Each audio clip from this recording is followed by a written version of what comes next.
It's caught, streaking down the middle of the field, and in for a touchdown. You guys are hot. Oh, that was Oregon and Texas Tech, as Bo Nix had yet another great game, as the first couple weeks of the college football season have gone quite well for the Pac-12 conference. More than half the teams in the league have earned a spot in the latest top 25 rankings. Join us out to talk about the Pac-12 is Ted Robinson. Ted Rockmanuch, Jimmy B, how you make it out today? You know, guys, I love the nostalgia trip I get every time I come on and I hear Chip Trayanum's name. God, that feels like it was 20 years ago. That's great. I know you got Oregon, Hawaii this week. You get an opportunity to see Bo Nix, and got to be anxious and pretty excited about this one, just to see him once again, as he's starting off the season quite well, where we think a lot of us expected him to do. Yeah, I mean, what Bo Nix represents is the story of this year for the Pac, which is we have the best football season in a long time because we have the best collective quarterback group in a long time. And Bo Nix is certainly one of them. And look, some of it reflects the current state of Saturday football, where people come back to school. It isn't necessarily negative. And you look at Bo Nix, you look at Penix up in Washington. Those guys could have gone and tried their luck, and they came back. So that's part of it. And the other side to me, guys, the early part of the year is what you're seeing in Tempe with Rashada, who does not look out of place so far. Cal, I think, should have beaten Auburn Saturday night. Stanford actually had given what their expectation was, a nice win for them at Hawaii. They got pounded last weekend, but there are a lot of people going to get pounded by USC. So the back end of the league looks to be a little bit better, I think, than many people feared.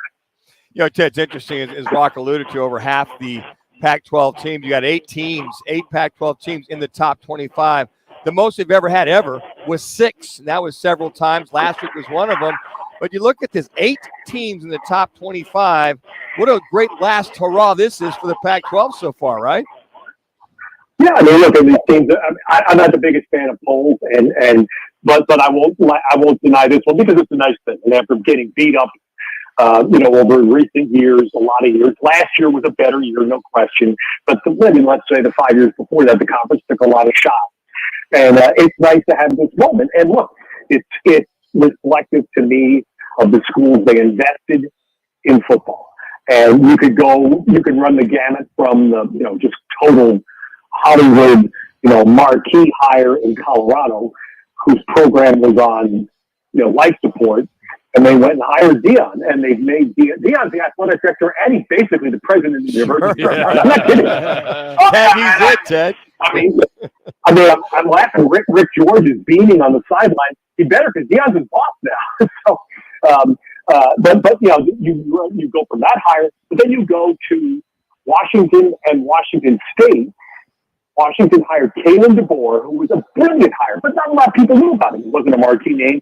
Washington State stayed in-house with Jay Dickens. Those two guys have been terrific. They've been terrific.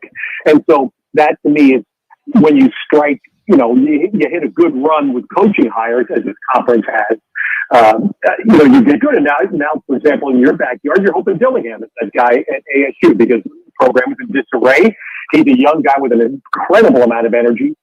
He has the freshman quarterback as a foundation piece. Hopefully he builds on it. And with that, my question for you, anything in particular when you watch these teams, is it the quarterbacks, is it the new life, or is it the chip on the shoulder for a lot of these teams that are, especially for Washington State and Oregon State, that are a little fired up, playing week in and week out with new vengeance, so to speak? Well, that's a great question. I'm guessing for Washington State and Oregon State, there is that. I have not been there yet. I hope we get to those places because I, like many, many, feel because they got screwed. I don't know how else to say it. They literally got screwed. Their partners walked out on them. So I hope for those two schools' sake that they trust themselves, they trust the strength of their program, the strength of their schools, the strength of their fan bases, and that eventually, and I don't know when it'll be, but eventually there'll be a good outcome for them. So I would answer your question by saying for those two schools, yes. For the other schools, I think it's just talent. I mean, at some point, you can have all the biggest boulder on your shoulder you want. You got to have people to go out there and play. And the talent level of the league, and of course we focus on quarterbacks because it's the most important, but the talent level in the league is just a lot better. I'm telling you guys, I did the first two USC and I went to a USC practice the first week.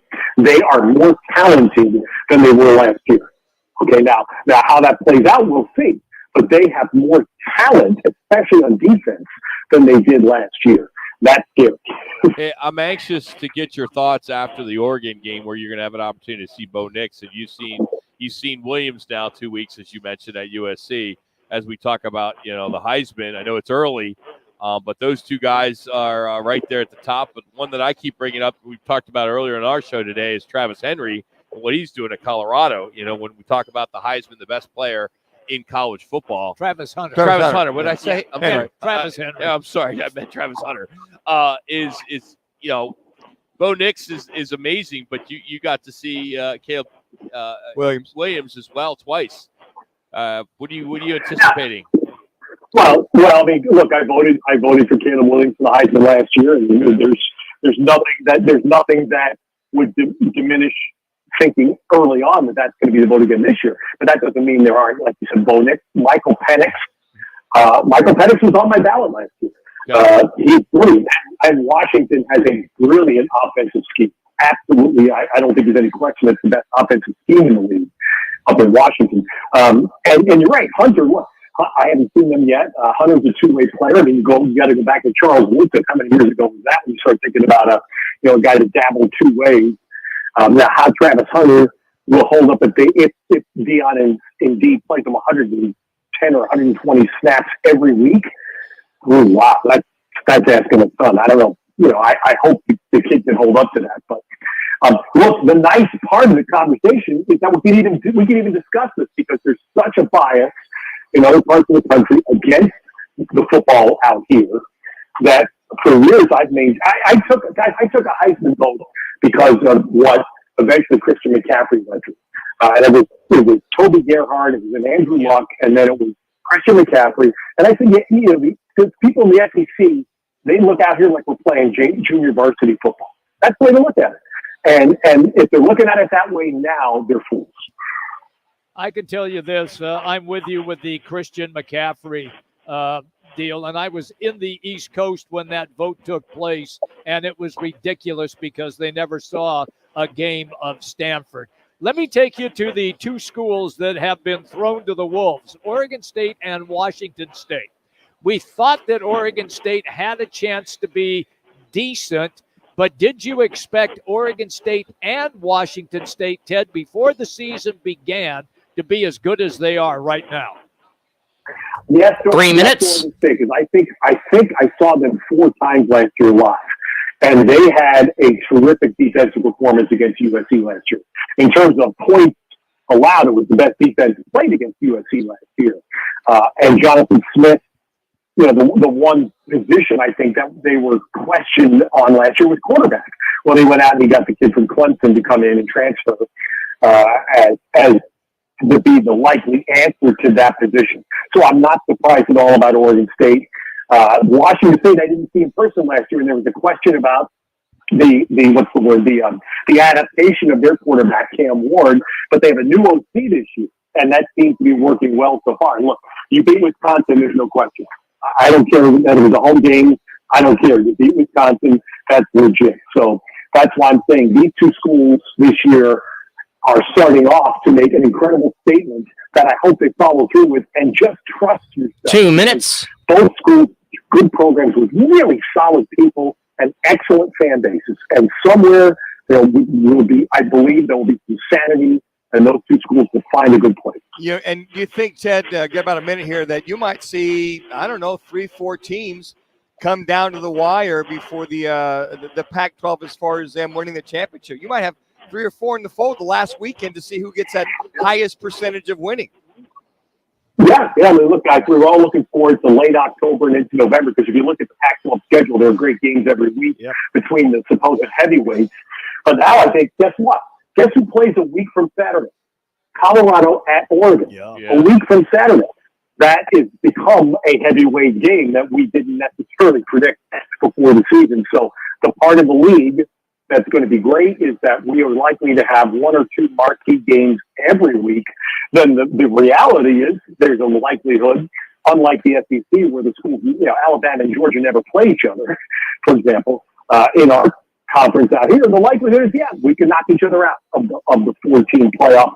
The good news is that this is the last season of that nonsense. So next year there's a little more sane playoff. Amidst the insanity that we've witnessed, at least the playoffs are going to get really better next year. Yeah, it's hard not to look ahead to next week. Sure is. You know, Washington 1 minute. State, Oregon State, your alma mater, Notre Dame playing a team that I love, Ohio State. I mean, that should be a good one, too. Yeah, There's exactly. some great games next week. Well, I'll tell you, you raised, that's a great call. You raised the Notre Dame Ohio State game. If somehow Notre Dame can win that game, then you're going to have a mid-October blockbuster in primetime USC at Notre Dame. Oh, And that could have a ton of playoff, even though it's a non-conference game, that could have a ton of playoff implications. Ted, we love having you on, man. We'll be watching. Thanks for the time, as always. Always great visiting, guys. Take care. Ted Robinson, he's got Hawaii and Oregon this week on the Pac-12 Network. I believe 5 o'clock start. Buckeye fans, speaking of the Bucks, the place this season to watch all the games is at Upper Crust in Phoenix. This week, Buckeyes take on Western Kentucky, the Hilltoppers, 1 o'clock there at Upper Crust.